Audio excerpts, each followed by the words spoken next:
So we're going to go in reverse order here. What's with the photo at the very end? First, just a couple of thank yous before we get into this. And first, thank you all for coming out tonight, Monday night at 8 o'clock in the rain. I really appreciate it. So first of all, thanks to you, and then big thank you to Jackie LaFaro. Just so grateful for having us here, Jackie. Thanks so much. I really appreciate it. And then also I'd like to thank Chris, who's up here with me, Chris Hegedus, who's the associate producer, who just gave me so much support throughout the process, and also her late husband, D.A. Penny Baker, also gave so much support, and I want to thank him as well. I want to thank the editor of the film, Shannon Kennedy. I want to thank JoJo Pennybaker, who shot a beautiful film. I want to thank the folks that are here today from the family, my wife Zoey, Allie and Chelsea, Hadeen and Lindley, Pennybaker, Anton. Close.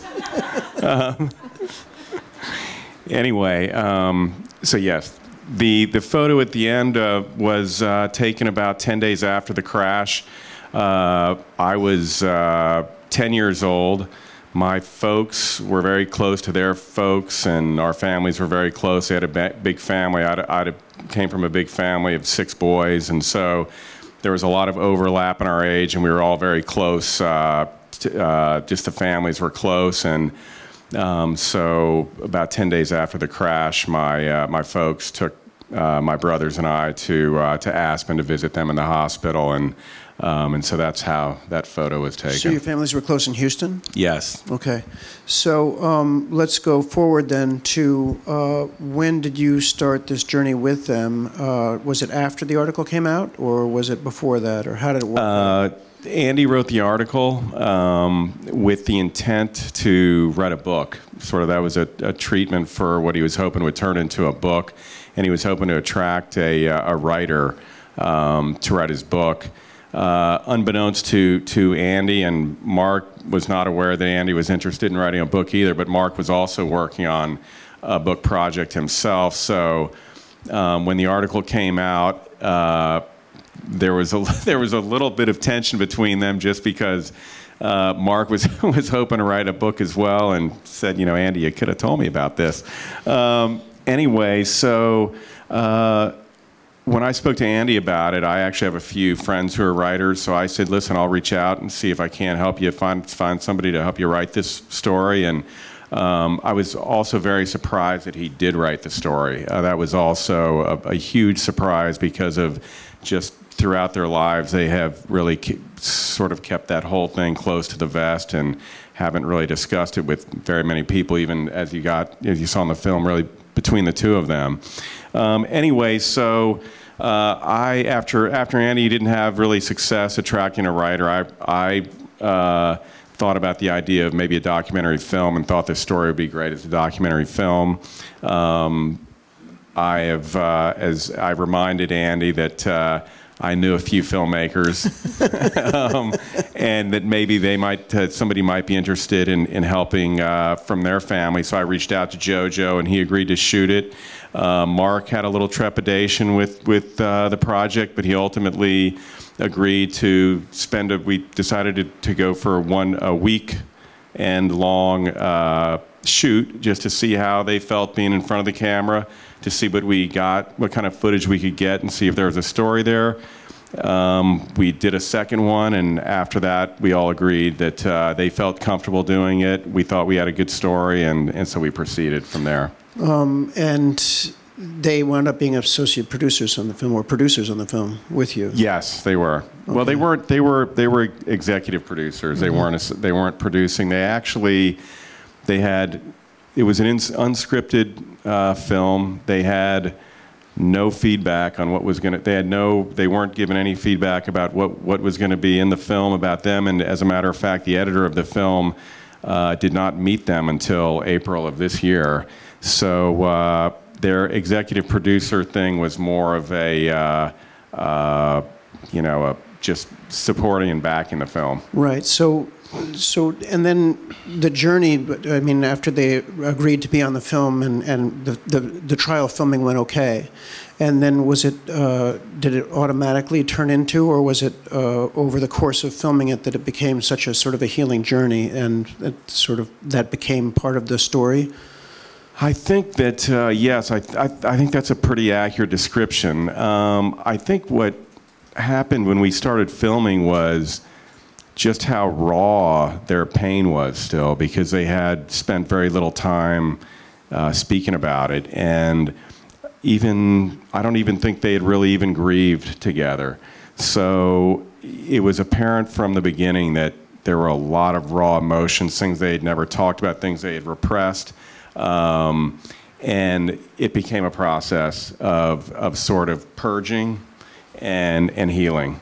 And yes, that's... Well, the many amazing aspects to the film, but that was evident right from the jump with a lot of the photography and how that was pulled together, because it was so clear from some of those tight shots, a lot of the buried stuff that was just coming out and bubbling up, and one begins to wonder, because their personalities are so distinct. They are. And understandably so, for even if they would be different to begin with, their circumstances made them even more different. But one wonders how much in his normal life before this journey started, how much of that emotion was under the surface for Mark, because he was very raw throughout this journey. Mark and I, it's of course, this is the first Q&A I've done without Mark and Andy, and sorry you don't have the stars here, but because they are wonderful in a Q&A, sort of explaining what they went through. But I'll do the best I can to speak for them. Yes, Mark, he spent almost his entire life figuring out ways to avoid talking about it, addressing it. He would often have strangers come up, and whether he was in an airport, at a one of his children's sports games, he'd have people, oh, you know, what happened? Is that a skiing accident or a, tennis accident or whatever? And he would just say, I heard it last week, or sprained my ankle. And so he avoided at all costs talking about it. He made up things to avoid talking about it. Even his colleagues at work had no idea what his story was and what his history was. So he spent a lot of time avoiding talking about it. And he didn't, I think it was because he just didn't want to be pigeonholed. He didn't want to be the plane crash survivor. He didn't want to be the double amputee. He wanted to be a normal guy. He just wanted to blend in and have people treat him as normal as they would anybody else. Well, that came out when he went to boarding school or high school, whatever it was that he did, and he made that very clear in the film. The one question I had also was the rescue pilot. They said, we haven't seen you for 9 years. It's been 9 years. So that means that they had at least contacted him. They actually, that was not their first, that was their second time to the crash site. Right. 9 years before that, their uncle and adopted father, Johnny Shoemaker, who was in the film, somebody had, I guess, had pointed him in the direction of Dave Forrest, the first responder, so he had reached out to him, and he had agreed if Mark and Andy wanted to be taken to the crash site that he would take them. So they had been there, I guess now it's probably been almost 15 years ago, but that was their sister Paula's first time to the site. So the first time they did it, was that maybe at the uncle's behest? Was that one of the efforts to sort of bring it back up and sort of get through it again, or? I think he was just kind of wondering if they were curious more than anything. I think, as they said in the film, as Mark said in the film, most of the adults in their lives after this happened, including their aunt and uncle, were just and their grandparents just told them, no need to talk about this. Let's move on. Put it in a box. Yes. And so I think he probably reached out, just thought, you know what, maybe it's time, these guys may want to go, and so he just offered it, and they said they wanted to go, and so they did it.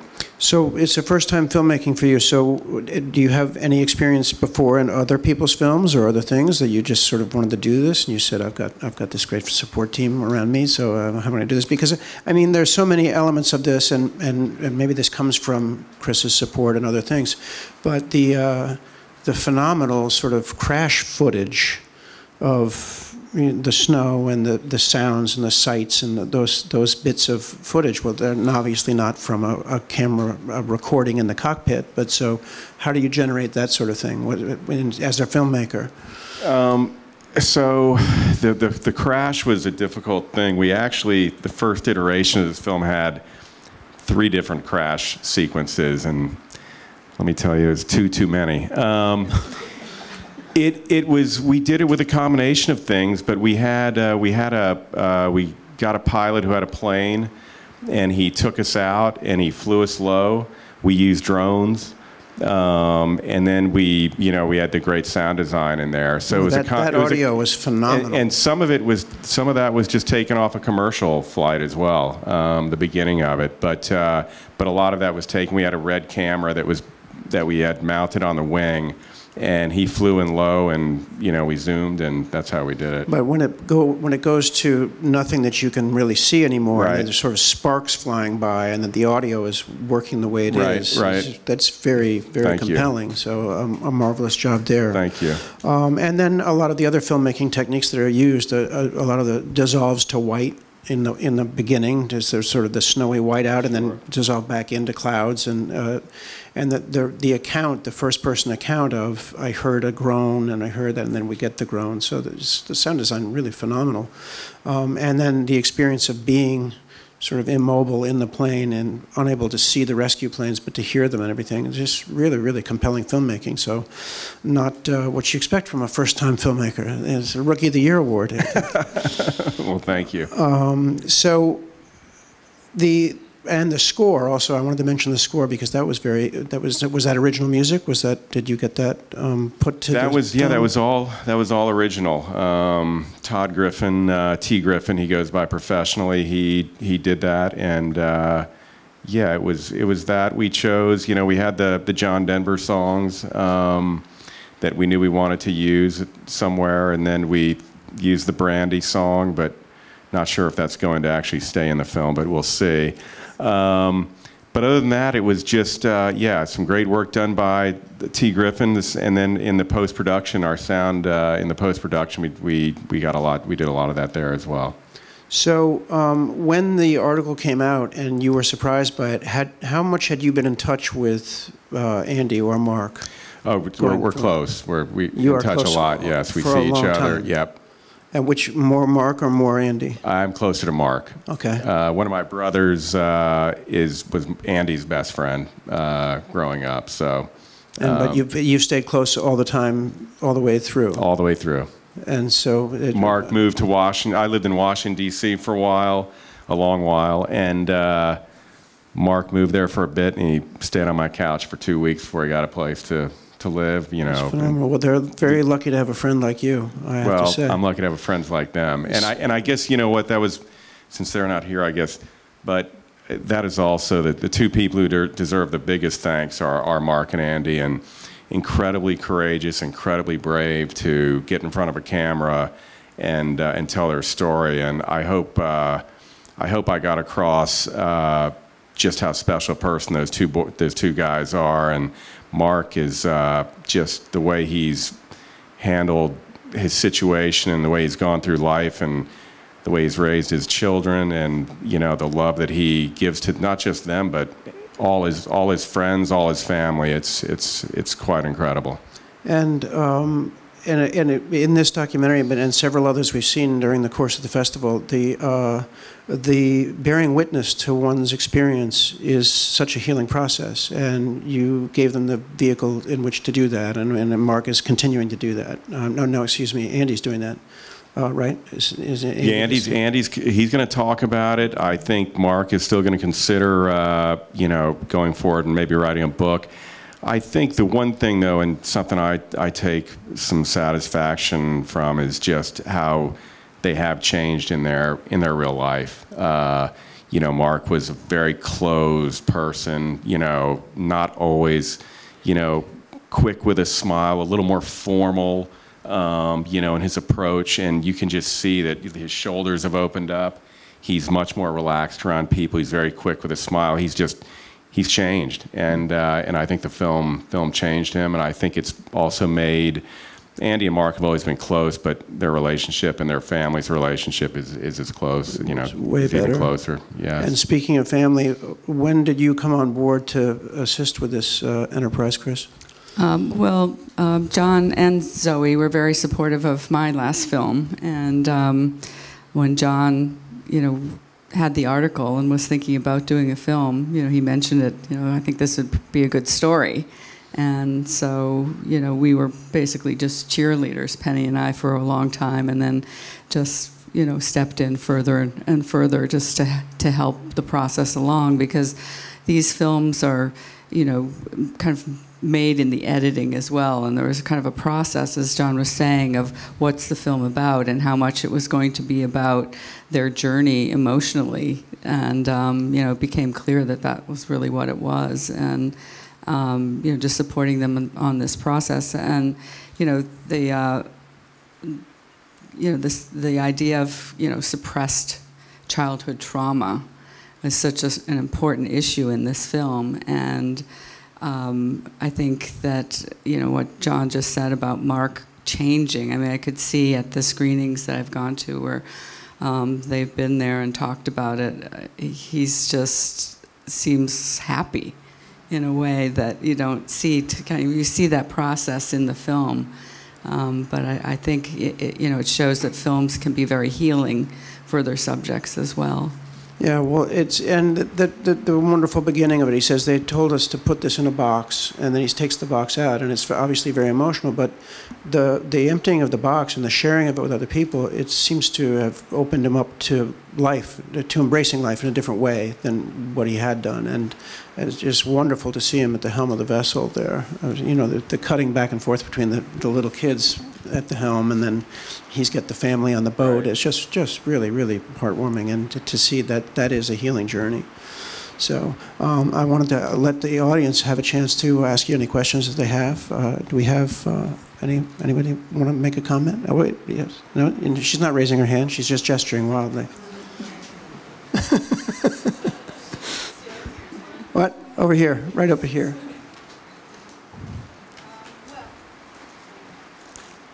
I think there's a microphone coming your way.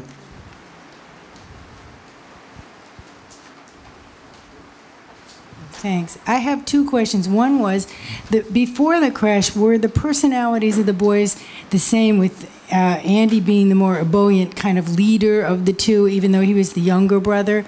Or did that develop more after the crash because his brother was so injured? And the second question was, you didn't talk at all about the pilot. Did they ever figure out what caused the crash? Was it just a freak accident due to the storm? Was it pilot error? Was there something wrong with the plane? That wasn't discussed at all, so I just wondered. Well, I'll answer that one first. Yeah, it was pilot error. We've had this question asked a couple times, so maybe I'm thinking about changing the name of the film to Pilot Error. But we talked a lot about the pilot, and the pilot he had a big family, 6 kids himself. They're probably, you know, somewhere today between, you know, early 50s to late 60s are those kids. We had a feeling that there was a chance, and maybe they know about it, but we thought that the kids could find out about this film and know about the film, know it's out there. And I guess we just didn't want to drag the pilot and their father through the mud, so to speak. But so we kept it. You know, we didn't throw a whole thing of blame on him. But yes, it was pilot error. What was the first part of the question? personalities boys' being the same before the personalities the crash. Yeah. same before the crash? Well, Andy's always had what you saw up there that's exactly Andy, pretty much his whole life. He's a boisterous guy. He's outgoing. Doesn't have a lot of filter.